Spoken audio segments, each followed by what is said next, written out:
দর্শক, ঘটি pant cutting এবং সেলাই সম্পূর্ণ ভিডিওটি আমি দেখাবো আপনাদেরকে আজকে একদম সহজভাবে এবং সহজ নিয়মে। দর্শক, সর্বপ্রথম প্যান্ট কাটিং করার জন্য কাপড়টিকে সর্বপ্রথম আমি একদম খুলে নিলাম। এরপরে ঠিক এইভাবে একটা ভাঁজ দিয়ে নিতে হবে। সম্পূর্ণ কাপড়টাকে একটা ভাঁজ দিয়ে নিলাম। এরপরে কাপড়টাকে আবারও একটা ভাঁজ দিয়ে আমি 4টা পার্টে ভাঁজ করে নিলাম। দেখেন কাপড়টা 4টা পার্টে ভাঁজ হয়ে গেল। দর্শক, এখন কাপড়টাকে সোজা করে নিচ্ছি। এরপরে এলাস্টিক লাগানোর জন্য উপরে আমি 1.5 ইঞ্চি পরিমাণে একটা মার্ক করে নেব। এই মার্কটা আমি এলাস্টিক লাগানোর জন্য মার্কটা করে নিচ্ছি। এরপরে সেখান থেকে প্যান্টের লম্বার মাপটা নেব। দর্শক, 6 মাস বয়স 6 থেকে 1 বছর বয়সের বাচ্চার জন্য প্যান্টের লম্বাটা আমি 8 ইঞ্চিতে দিয়ে দিচ্ছি। 8 ইঞ্চিতে একটা মার্ক করে তার চেয়ে আরও 1 ইঞ্চিতে একটা মার্ক করে নিলাম, কারণ নিচের মধ্যে আমি হেম করব, এজন্য আরও একটু বাড়তি নিয়ে নিলাম। সেখানে সোজা করে একটা দাগ টেনে নিলাম। তো 6 মাস বয়সের বাচ্চার জন্য প্যান্টের লম্বাটা আমি 8 ইঞ্চি দেব। এই প্যান্টটি আমি কিভাবে কাটিং করছি এবং হাইয়ের মধ্যে কল্লিটি কিভাবে সেট করব সম্পূর্ণ বুঝিয়ে দেব আজকের এই ভিডিওতে। আশা করি ভিডিওটি না টেনে সম্পূর্ণ দেখবেন। দর্শক, এখন 1 ইঞ্চিতে যে মার্কটা করেছিলাম সেখানে এইভাবে একটু কোণা করে কাটিং করে নেব। এই কাটিংটা করব অবশ্যই পায়ের দিকে এবং এই কাপড়টাকে 2টা পার্টে কাটিং করে নিতে হবে। এই মার্কটা অবশ্যই এলাস্টিকের জন্য কতটুকু ভাঁজ করব সেজন্য এই মার্কটাও করে নিতে হবে। দর্শক, কল্লিটি কিভাবে লাগাবো আশা করি সেলাইটি যখন করব অবশ্যই আপনাদেরকে আমি বুঝিয়ে দিব। তো দর্শক, প্যান্টটার জন্য কুচির কাপড় আপনি যতটুকুই দেন, কুচি যত বেশি দেবেন তত ভালো হবে। প্যান্টের লম্বাটা 8 ইঞ্চি দিলাম 6 থেকে 1 বছর বয়সের বাচ্চার জন্য। 6 মাস বয়স থেকে 1 বছর বয়সের বাচ্চার জন্য আমি 8 ইঞ্চি লম্বা দিয়েছি। দর্শক, এখন হাইয়ের জন্য কল্লিটা কিভাবে কাটিং করব। এই কল্লিটা আমি দেখেন 3.5 ইঞ্চি এবং 3.5 ইঞ্চি, একটু ছোট আর একটু বড় আপনি দিতে পারেন, তবে 3 থেকে 3.5 ইঞ্চি দিলেই ভালো হবে, কারণ ছোট বাচ্চার জন্য এই পরিমাণেই কল্লিটা দিলেই যথেষ্ট। ঠিক এইভাবে 4 কোণা করে কল্লিটাকে কাটিং করে নিতে হবে। দর্শক, এখানে আর কোনো কাপড়ের প্রয়োজন হবে না। এখন কিভাবে এটাকে সেলাই করব সম্পূর্ণ ভিডিওতে আমি আপনাদেরকে একদম সহজভাবে বুঝিয়ে দেওয়ার চেষ্টা করছি। দর্শক, সর্বপ্রথম যেদিকে কোণা করে কাটিং করে নিয়েছি সেখানে নিচের অংশে এইভাবে আমি একটু হেম করে নেব। পায়ের দিকটায় ঠিক এইভাবে হেম করে নিতে হবে। দর্শক, ঠিক এইভাবে হেম করে নেয়ার পরে 1 ইঞ্চি উপরে আমি একটা এলাস্টিক লাগিয়ে নেব।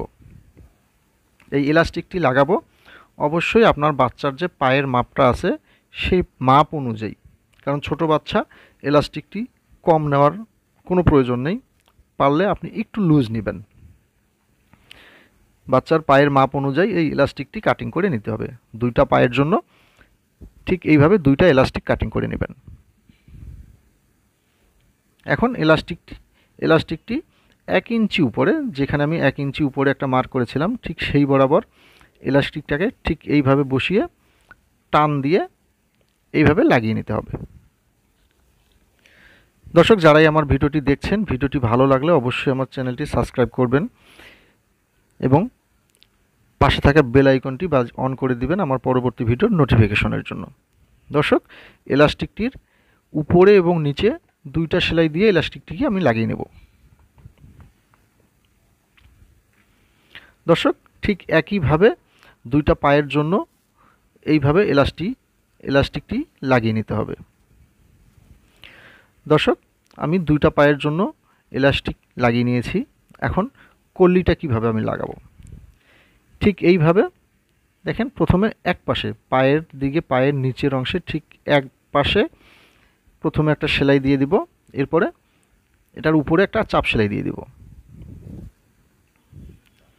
দর্শক, এক পাশে লাগানো হয়ে গেলে এখন আরেকটা পা আমি দেখেন ঠিক এইভাবে উপরের অংশে ধরব। উপরের অংশে ধরে তারপরে একদম নিচ দিকে নেমে যাব এই সেলাইটি দিয়ে।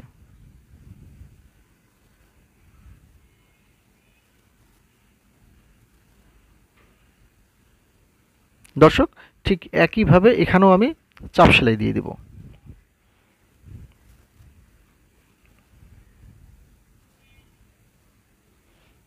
দর্শক, এইভাবে চাপ সেলাইটা দেয়া হয়ে গেলে এখন দেখেন পায়ের অংশটা এইভাবে ঘুরিয়ে এনে এই কল্লির মধ্যে লাগিয়ে নিতে হবে। এইভাবে লাগিয়ে নিলেই একটা পা আপনার সম্পূর্ণ কমপ্লিট হয়ে যাবে। দর্শক, এখানেও চাপ সেলাই দিয়ে দেব।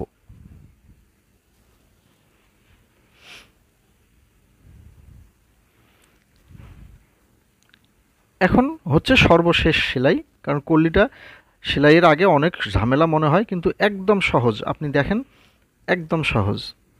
এখন এটাকে ঠিক এইভাবে দেখেন, এইভাবে উপর থেকে মিলিয়ে নিয়ে এইভাবে উপর থেকে ধরে নিচের দিকে নেমে গেলেই সম্পূর্ণ কল্লিটা লাগা শেষ হয়ে যাবে।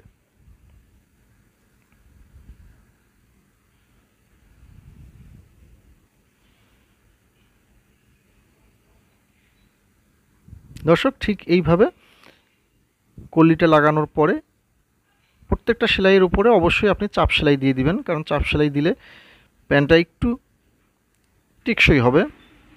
আপনি চাইলে চাপ সেলাই না দিলেও পারেন। দর্শক, দেখেন সম্পূর্ণ কল্লিটি ঠিক এইভাবে লাগানোর পরে ঠিক এইভাবে হয়ে যাবে। দেখেন কত সুন্দরভাবে চারকোনাভাবে হাইয়ের কল্লিটি লাগানো হয়ে গেল। দর্শক, এখন এলাস্টিক লাগানোর জন্য প্রথমে একটা সেলাই দিয়ে নেব। উপরের অংশে একটা কাঁচা সেলাই দিয়ে নিচ্ছি।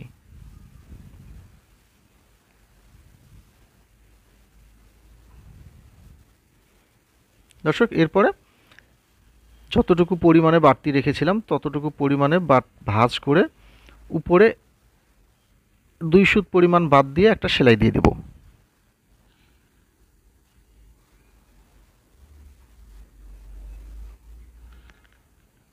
এইভাবে সমান করে 2 সুত পরিমাণ নিচ দিয়ে একটা সেলাই দিয়ে দিচ্ছি।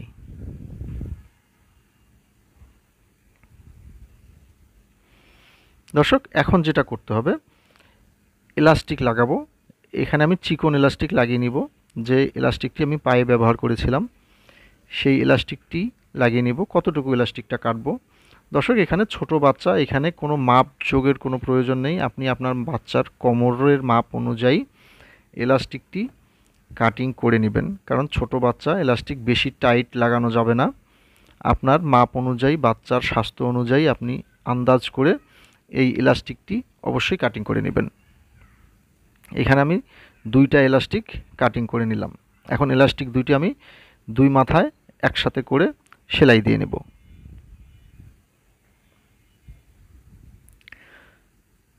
দর্শক, এইভাবে 2টা মাথা একসাথে করে এলাস্টিকটি সেলাই দিয়ে নিতে হবে।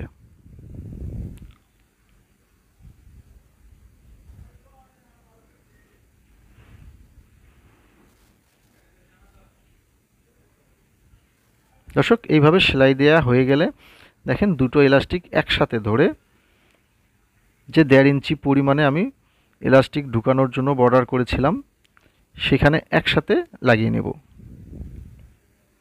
অবশ্যই এলাস্টিকের মাথাগুলো সুন্দর করে এইভাবে টাক দিয়ে নিতে হবে।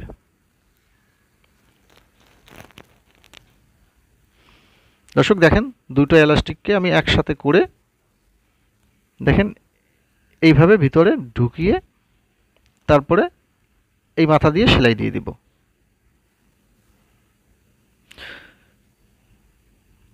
দর্শক, এই প্যান্টটি তৈরি করার জন্য আপনি কাপড় যতটুকু নেবেন সেটা হলো, প্রথমে আপনি প্যান্টের লম্বাটা হিসাব করবেন।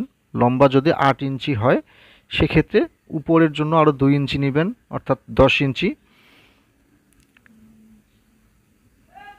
আপনার সর্বমোট 11 থেকে 12 ইঞ্চি কাপড় যদি হয় সেই ক্ষেত্রে এই প্যান্টটি আপনি তৈরি করতে পারবেন।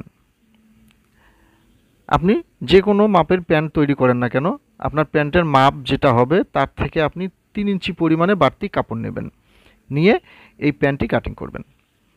দর্শক, প্রথমে একটা সেলাই দিয়ে এলাস্টিকটি লাগিয়ে নিলাম। এখন এলাস্টিকের মাঝখানে আমি ভিতরে 2টা এলাস্টিক দিয়েছি। এখন এলাস্টিকের কাপড়গুলো ঠিক এইভাবে চতুর্দিকে ছড়িয়ে দিয়ে এলাস্টিকের 2টা এলাস্টিক দুই পাশে, দেখেন আমি 2টা এলাস্টিককে আমি দুই দিকে সরিয়ে দিয়ে মাঝখানে, একদম মাঝখানে আমি মেশিনের ফিটটা রেখে সেলাইটি দিয়ে দিব। 2টা এলাস্টিককে দুই পাশে দিয়ে দিতে হবে। এখন 2টা এলাস্টিক দুই পাশে রেখে আমি মাঝখান দিয়ে এই সেলাইটি দিয়ে দেব। দর্শক, যারাই আমার ভিডিওটি দেখলেন, ভিডিওটি ভালো লাগলে অবশ্যই আমার চ্যানেলটি সাবস্ক্রাইব করবেন। আর ইতিমধ্যে যারা সাবস্ক্রাইব করেছেন তাদেরকে অসংখ্য ধন্যবাদ। আর ভিডিওটি যদি ভালো লাগে অবশ্যই একটা লাইক, ভালো লাগা না লাগা কিছু জানতে চাইলে অবশ্যই কমেন্ট বক্সে কমেন্ট করে জানাবেন। আপনার কমেন্ট অনুযায়ী আমি আপনার ভিডিও তৈরি করব এবং আপনাদের কিছু জানার থাকলে অবশ্যই তার উত্তর দেব। তো দর্শক, আজ এ পর্যন্তই। ভালো থাকবেন, সুস্থ থাকবেন, নিজের প্রতি খেয়াল রাখবেন। আল্লাহ হাফেজ। ধন্যবাদ সবাইকে।